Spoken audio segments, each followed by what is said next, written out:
Good morning, everybody, and welcome to today's edition of Boredom Busters with Lincoln Children's Museum. Today is Saturday, May 23rd, and today is our last day of going around to look at the different exhibits for International Museum Day.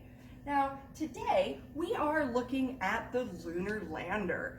Now, I'm sure you all remember this one. It's a very fun exhibit that is all about landing on the moon. Now, it's been a while since people have actually gone and landed on the moon, but doing so, it is not an easy thing to do.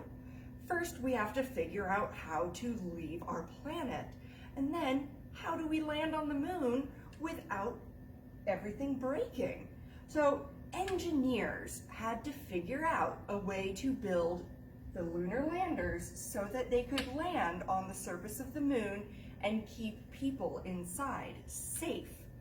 Now today, for one of our activities, you get to engineer a lander yourself.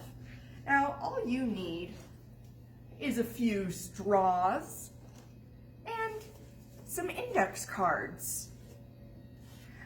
A thicker piece is pretty nice to have too, and a couple of rubber bands. Now you can also use some mini marshmallows, maybe those will help with your landing pads, and you'll need something bigger to represent the astronaut.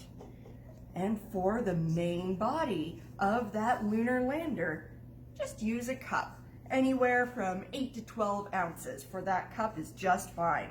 And then you'll need some tape. Now, it's good to set a limit on how much tape you use for this project.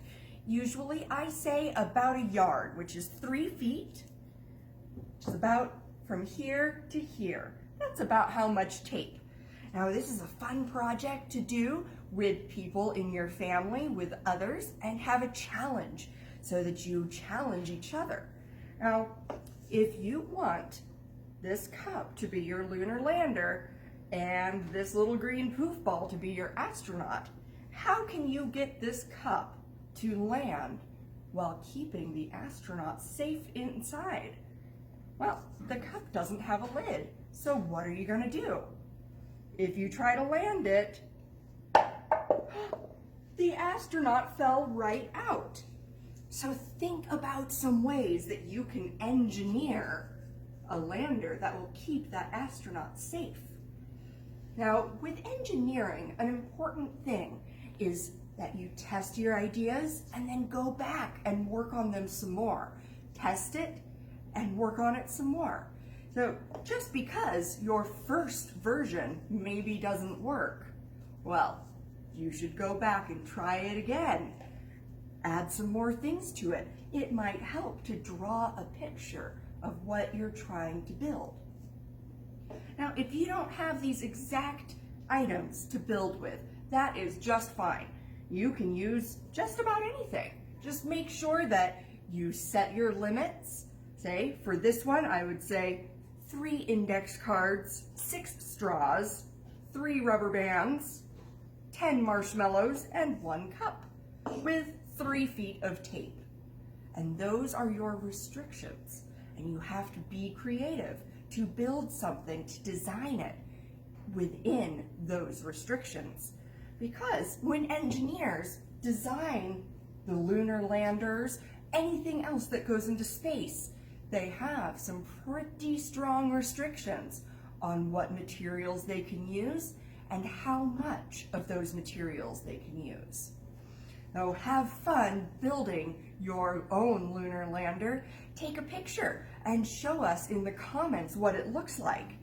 And you can also take a picture of it and post it on social media with the hashtag virtual moonshot, and that will bring you to other people's designs. That's a hashtag made by NASA for this exact project.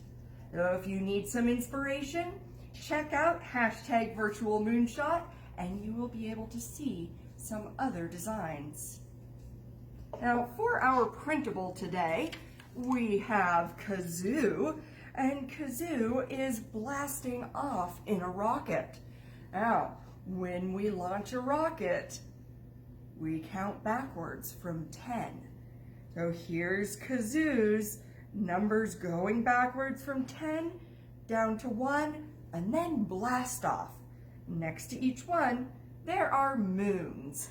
Can you count the number of moons on there and make sure that Kazoo has the right number of moons?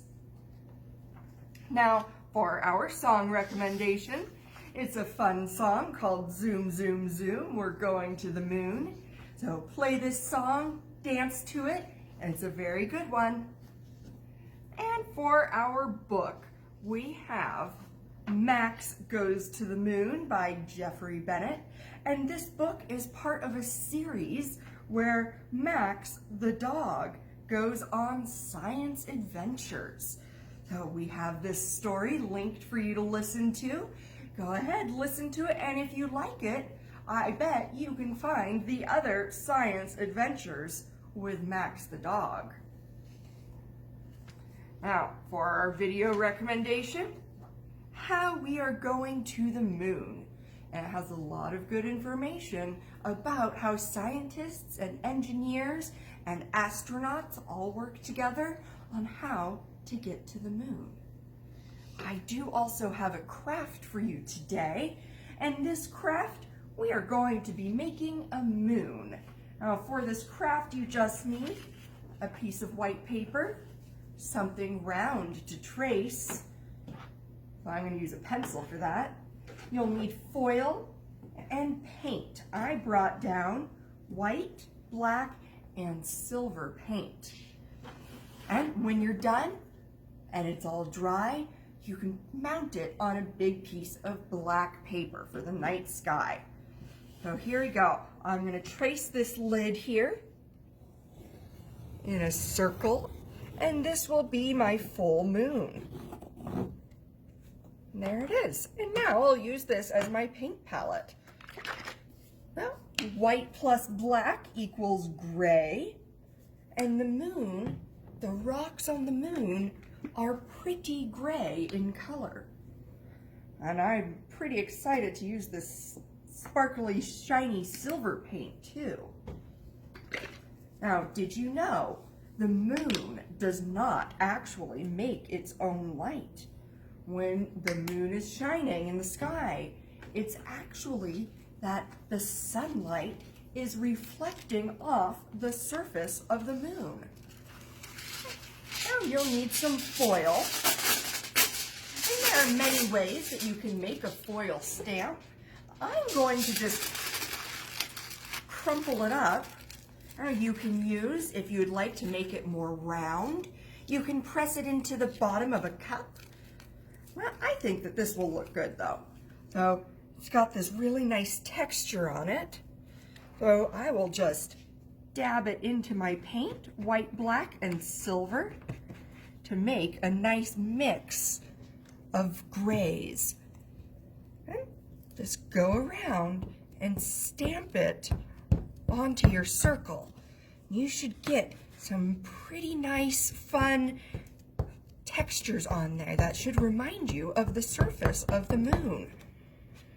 And when it's all covered, let it dry and cut it out. Then you can mount it on one of those big black pieces of paper. You can also, on that black paper, you can paint on some little stars, or you can draw them on using a white crayon or white colored pencil. I even have some of these fun gel pens that draw in white ink. So you could use that to draw some little stars. Now, as you're doing this, make sure that you kind of go over the edge of your line there, because if you just stay completely inside the lines, then your moon will not have color and texture all the way to the edge.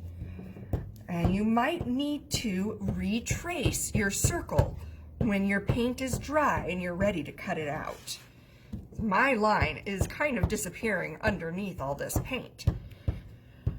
So when it's dry, cut that circle out, and there is your moon craft.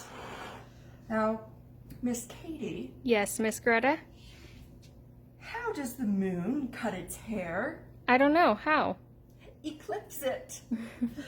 Have a nice day, everybody, and I hope to see you all tomorrow morning at 10:30. And tomorrow, for our Boredom Busters, I will be doing some pretty fun chemistry experiments.